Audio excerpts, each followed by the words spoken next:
بسم الله الرحمن الرحيم عم يتساءلون عن النبأ العظيم الذي هم فيه مختلفون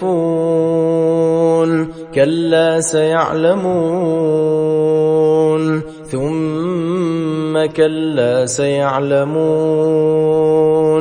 ألم نجعل الأرض مهادا والجبال أوتادا وخلقناكم أزواجا وجعلنا نومكم سباتا وجعلنا الليل لباسا وجعلنا النهار معاشا وبنينا فوقكم سبعا شدادا وجعلنا سراجا وهاجا وأنزلنا من المعصرات ماء ثجاجا لنخرج به حبا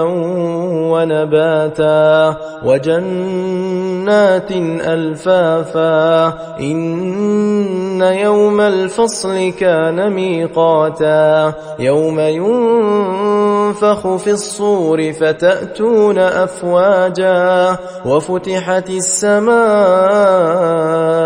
فكانت أبوابا وسيرت الجبال فكانت سرابا إن جهنم كانت مرصادا للطاغين مآبا لابثين فيها أحقابا لا يذوقون فيها بردا ولا شرابا إلا حميما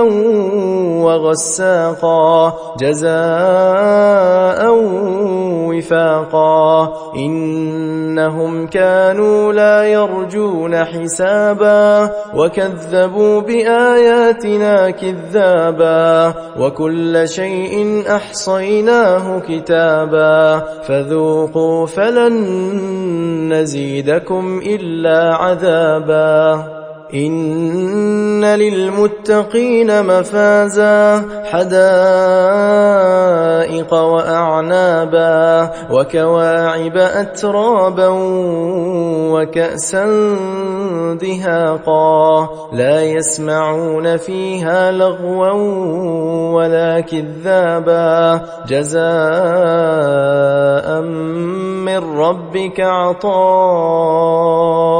حسابا رب السماوات والأرض وما بينهما الرحمن لا يملكون منه خطابا يوم يقوم الروح والملائكة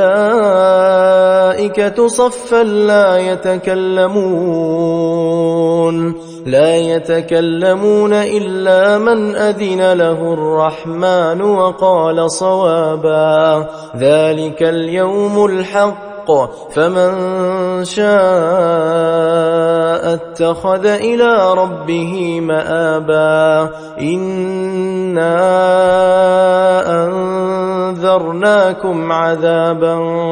قريبا يوم ينظر المرء ما قدمت يداه ويقول الكافر يا ليتني كنت ترابا